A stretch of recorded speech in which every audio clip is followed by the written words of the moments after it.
Chipping Campden at the northernmost tip of England's Cotswold Hills. This former wool merchant's town is famed for its beautiful limestone architecture. But once a year, it plays host to an event which has apparently had a dramatic effect on the world of sport. There's a guy called Baron de Couperin who came across here and saw, Frenchman, who saw these games, was most impressed, and he went back to France and he was paramount in persuading various countries, including Greece, to hold the modern Olympics. For almost 400 years, this escarpment has played host to Robert Dover's Cotswold Olympic Games. The Games chairman, Bob Wilson, told us about their history. It goes back to 1612 when a guy called Robert Dover, who lived over there in Saintbury, decided to extend the natural Whitsuntide festivities, which went all over to Europe, into his Olympic Games. And in the 17th century, it was the biggest sporting event in the country. They had things like hunting, coursing, wrestling, sword stick fighting, many things that we can't do today. But we have tried to preserve some of the flavour of that history. Today, a fun fair and a variety of displays are added to the sporting spectacle to keep the punters coming. About 3,000 are expected this year, but in 1850 as many as 20,000 flocked to the hill.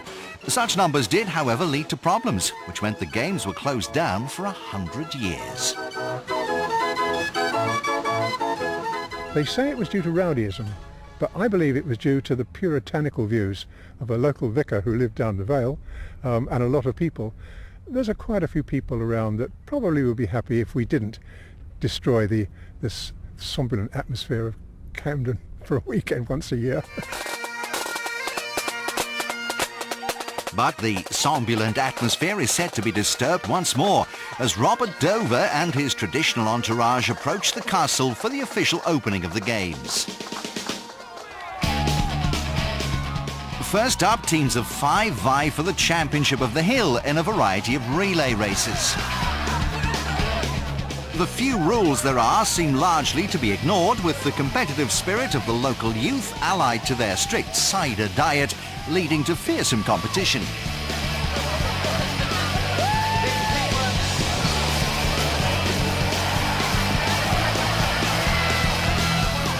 The Hobnowskis from Morton in Marsh come out on top.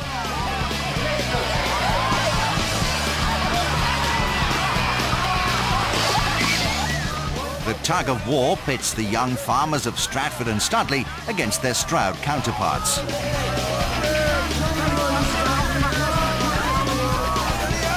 In the best of 3 competition, the Stratford and Studley boys come out on top.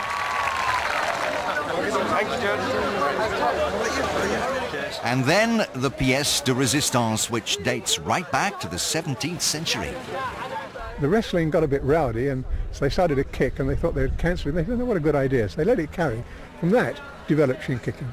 And these guys used to hammer their shins weeks and weeks before to harden them. And they allowed them to wear steel-tip boots without padding. I mean, crazy, but there you go. Today we let people stuff their trousers with hay, and they can't wear steel-tip boots.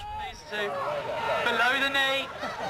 Despite the safety regulations, it's not an event for the faint-hearted.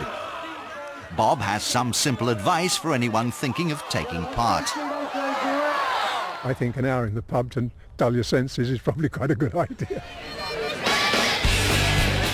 The rules are very simple. Kickers must topple their opponents 2 times out of 3 to progress to the next round.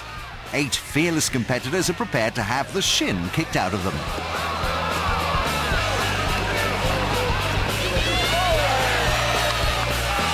In the final, Matt Healy, hailing from a nearby village, takes on stupid Steve Preston from High Wycombe, 60 miles away, making him a real outsider.